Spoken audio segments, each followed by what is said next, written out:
ഈ CPI-കാർ എന്നെ ദാരുണമായി ഇല്ലാതാക്കാൻ ശ്രമിച്ചുകൊണ്ടിരിക്കുകയാണ്. എനിക്കെന്ത് സംഭവിച്ചാലും എനിക്ക് പ്രശ്നമില്ല. ആഷിക, വൈക്കത്തൊരു കർഷകൻ CPM പാർട്ടി ഓഫീസിന് മുന്നിൽ ആത്മഹത്യ ചെയ്തിരിക്കുകയാണ്. തെരഞ്ഞെടുപ്പാണ്, വലിയ രീതിയിലുള്ള രാഷ്ട്രീയ പ്രശ്നങ്ങൾ അങ്ങോട്ടും ഇങ്ങോട്ടും നിലനിൽക്കുന്നുണ്ട്. പക്ഷെ ഒരു കർഷകൻ വന്ന് ആത്മഹത്യ ചെയ്യുന്നതിൻ്റെ അവസ്ഥ അല്ലെങ്കിൽ ആവശ്യകത എന്തായിരുന്നു? രാവിലെ ഞാൻ രാവിലെ ഈ വാർത്ത കേട്ട് വളരെ നെറ്റിലോടെയാണ് ഞാൻ ഇങ്ങോട്ട് എത്തുന്നത്.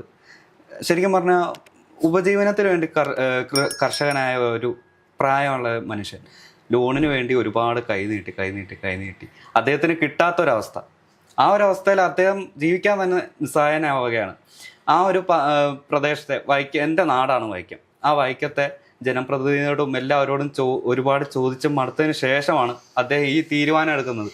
ഈ ഒരു ജനപ്രതിനിധിയെ കൊണ്ട് ഉപകാരമില്ല എന്നുള്ള രീതിയിൽ ഈ ഒരു തെരഞ്ഞെടുപ്പ് പീക്കിലെത്തിയിരിക്കുന്ന സമയത്ത് അദ്ദേഹം ആ ഒരു കടുങ്ക ചെയ്യണമെങ്കിൽ അദ്ദേഹത്തിൻ്റെ ആ നിസ്സഹായാവസ്ഥ ഒന്ന് ആലോചിച്ച് നോക്കണം. അദ്ദേഹത്തിന് ആ മാനസികാവസ്ഥ നമ്മൾ ചിന്തിച്ച് കഴിയും. ഒന്നാലോചിച്ച്, ഒരു കർഷകൻ ആത്മഹത്യ ചെയ്യുന്നത് ഇന്നൊരു തമാശയായിട്ട് കേരളത്തിലും ഇന്ത്യയിലും എല്ലാം മാറിയിട്ടുണ്ട്. നമ്മളിപ്പോൾ സിനിമകളാണെങ്കിൽ പോലും നമ്മൾ നോക്കുമ്പോൾ കർഷകർ ആത്മഹത്യ ചെയ്യുന്നത് ഒരു നോർമലൈസ് അല്ലെങ്കിൽ നോർമൽ തിങ് ആയിട്ട് മാറിയിട്ടുണ്ട്. പക്ഷേ എന്തിനു വേണ്ടിയിട്ടാണ് അവർ ആത്മഹത്യ ചെയ്യുന്നത് എന്ന് ആലോചിച്ച് കഴിഞ്ഞാൽ, നമുക്ക് ഭക്ഷണം തരാൻ വേണ്ടിയിട്ട്, നമുക്ക് ആഹാരം തരാൻ വേണ്ടിയിട്ട് അവരവരുടെ കഷ്ടപ്പാടുകൾ മുഴുവൻ എടുത്ത് കൃഷി ചെയ്ത് ആ വിളവ് എടുത്തു കഴിഞ്ഞാൽ അവർക്ക് വേണ്ടുന്നൊരു കൂലി കൊടുക്കാൻ ഇവിടെ കഴിയുന്നില്ല. വൈക്കത്ത് നമ്മൾ ഇതിനു മുമ്പിട്ട് കണ്ടതാണ്. നെല്ല് കൊയ്യാൻ വരുന്നവർക്ക് എത്ര രൂപയാണ് ലഭിക്കുന്നത്? നെല്ല് കൊയ്യാൻ വന്ന് നെല്ല് സംഭരിച്ചു വെച്ച് കഴിഞ്ഞാൽ ആ സംഭരിച്ച നെല്ലിന് എത്ര രൂപയാണ് സർക്കാർ നൽകുന്നത്? ഒരു താങ്ങുവില പോലും നൽകാൻ സർക്കാരിന് കഴിയാത്തൊരു സാഹചര്യം.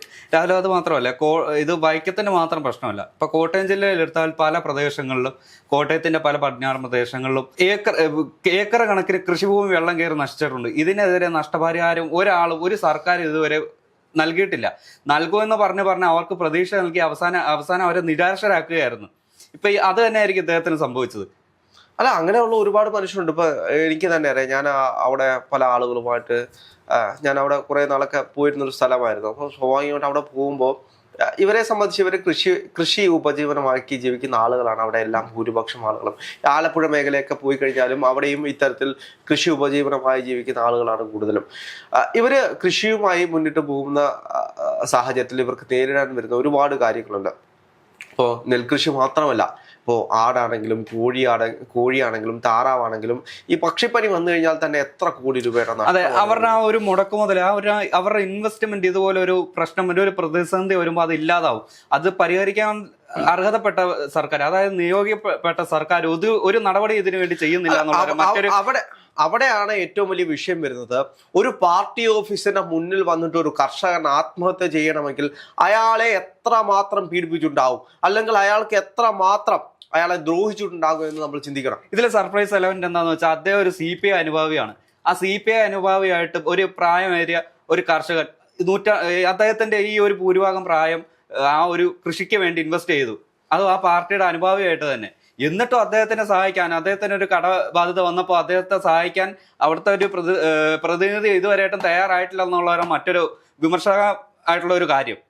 എന്നിട്ട് അവസാനം അദ്ദേഹം പോസ്റ്റ് ചെയ്ത ഫേസ്ബുക്കിൽ വീഡിയോയിൽ പറയുന്നുണ്ട്, ഈ ഒരു ജനപ്രതിനിധിയെ കൊണ്ട് ഉപകാരമില്ല, അതുകൊണ്ട് തന്നെ നമ്മുടെ ഈ വൈക്കം ജനത അവർ ഈ പ്രതിനിധിയെ മാറ്റി ആലോചിക്കണം എന്നുള്ള രീതിയിലുള്ള വീഡിയോ ആണ് അദ്ദേഹം പ്രചരിപ്പിച്ചിട്ട് ജീവൻ ഒടുക്കിയത്.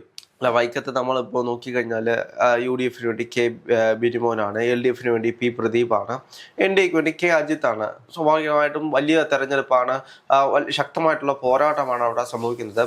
ഇത് എന്താണെങ്കിലും ഈ തെരഞ്ഞെടുപ്പിന് LDF വലിയ പ്രതിസന്ധി ആകില്ലേ? അത് വൈക്കത്ത് മാത്രമാണോ, കേരളത്തിൽ മുഴുവൻ ബാധിക്കുമോ? അത് കേരളത്തില് മൊത്തം കർഷകന്റെ ഒരു അവസ്ഥയാണ് അദ്ദേഹം അവിടെ കാണിച്ചത്. അത് കേരളം മുഴുവൻ അത് പ്രതിധ്വനിക്കും, ഉറപ്പാണ്.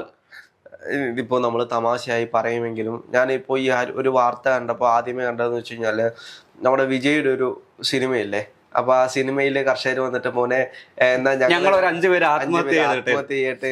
അതുപോലെ ഗതികേടാണ് നമ്മളെ കേരളത്തിലെ കർഷകർ. അതേപോലെ ഒരു കർഷകൻ വന്നിട്ട് ഈ തെരഞ്ഞെടുപ്പ് സമയത്ത് അവിടെ ഇനി അയാൾ വിജയിക്കാൻ പാടില്ല, ഇനി അവിടെ LDF ഇടതുപക്ഷം എന്ന് പറയുന്ന ഇവരുടെ ആ വലിയ പക്ഷമുണ്ടല്ലോ, ഒരു കോട്ടയം പ്രഖ്യാപിക്കപ്പെടുന്നു. അല്ല, ആ പക്ഷത്തിനെതിരെയാണ് അദ്ദേഹം നിൽക്കുന്നത്.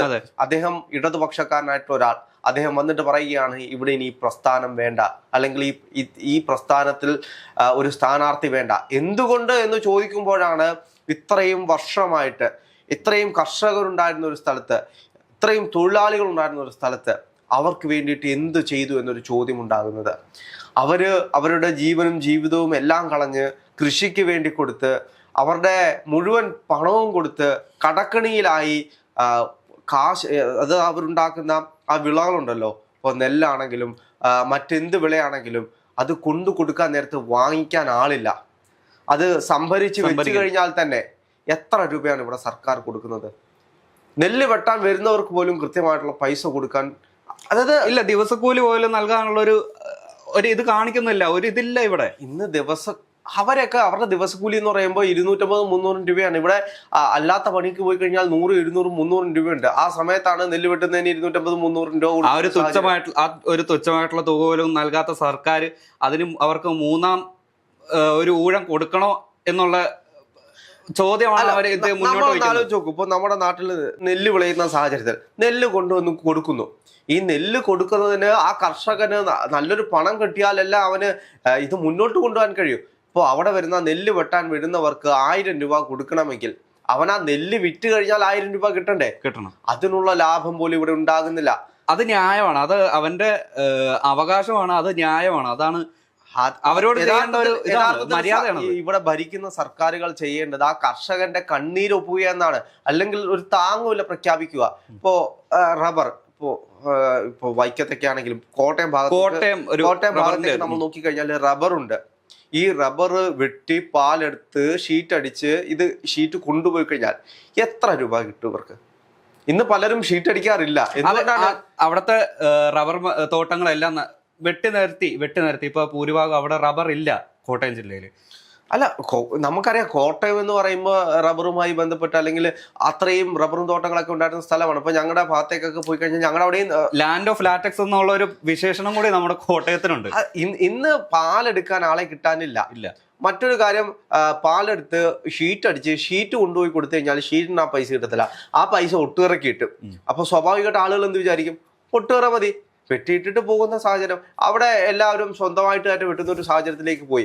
വലിയ തോട്ടങ്ങളൊക്കെ ഉണ്ടായിരുന്നവരെല്ലാം തോട്ടം എല്ലാം വെട്ടി കളഞ്ഞു. അവിടെ മറ്റുള്ള കൃഷികളുമായിട്ട് അവർ പൊക്കൊണ്ടിരിക്കും. അതായത് കൂലിക്ക് ഒരാളെ എടുക്കുന്നതിന് പകരം ആ ഒരു പണി സ്വന്തം ആ ഒരു ഉടമസ്ഥ തന്നെ ഏറ്റെടുക്കുന്ന ഒരു അവസ്ഥയാണ്. അതെന്തുകൊണ്ടാണ് എന്ന് ചോദിച്ചു കഴിഞ്ഞാൽ അവര് എന്താണെങ്കിലും മുടക്ക് മുതൽ കിട്ടണമല്ലോ.